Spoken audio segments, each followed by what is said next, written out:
One day বিশ্বকাপের ২৮ বছর পর কোনো আইসিসি ইভেন্ট আয়োজন করতে যাচ্ছে পাকিস্তান।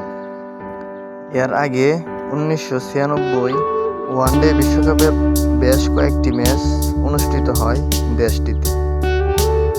আগামী ২০২৫ সালের ফেব্রুয়ারিতে ৮ দল নিয়ে পাকিস্তানের মাটিতে বসবে চ্যাম্পিয়ন্স ট্রফি। যে আসর ঘিরে পাকিস্তানে এখন চলছে জোর প্রস্তুতি। তবে তাদের সেই প্রস্তুতিতে পানি ঢেলে দেওয়ার পরিকল্পনা করেছে ভারত। পাকিস্তানের মাটিতে চ্যাম্পিয়ন্স ট্রফিতে খেলতে যেতে চায় না তারা। বিপরীতে এশিয়া কাপের মতো নিজেদের ম্যাচগুলো শ্রীলঙ্কা কিংবা দুবাইয়ে এই মাটিতে খেলতে চান ভারত।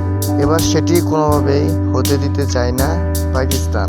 প্রয়োজনে ভারতকে বাদ দিয়েই আসর মাঠে গড়ানোর পরিকল্পনা করেছে পিসিবি। সবশেষ পাকিস্তানের মাটিতে হওয়া এশিয়া কাপেও বাধা হয়ে দাঁড়িয়েছিল ভারত।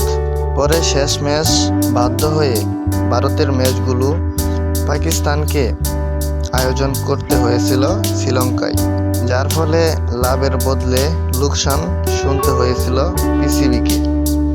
তাই এবার নিজেদের মাটিতেই চ্যাম্পিয়ন্স ট্রফি আয়োজন করতে চায় তারা।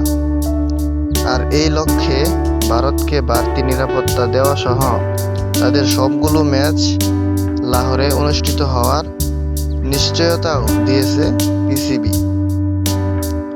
তবে তাতেও রাজি নয় ভারত। পাকিস্তানের মাটিতে পা না রাখার ব্যাপারে অনড় অবস্থানে ভারত।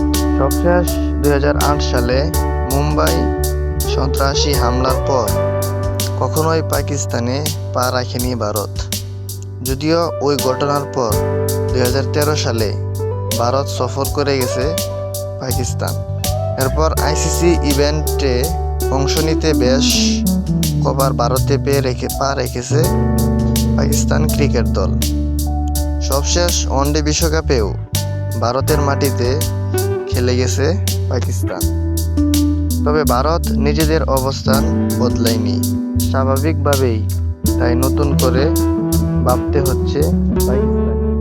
তবে এবার কোনো হাইব্রিড মডেলে যেতে চায় না পাকিস্তান।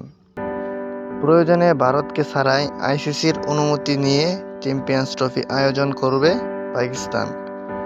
সেক্ষেত্রে চ্যাম্পিয়ন্স ট্রফির রেস থেকে বাদ পড়া শ্রীলঙ্কার কপাল খুলতে পারে।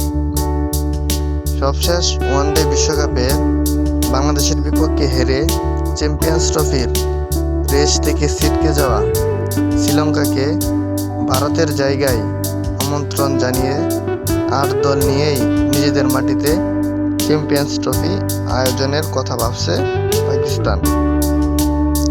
যেই তথ্য জানাচ্ছে ভারতের একাধিক গণমাধ্যম।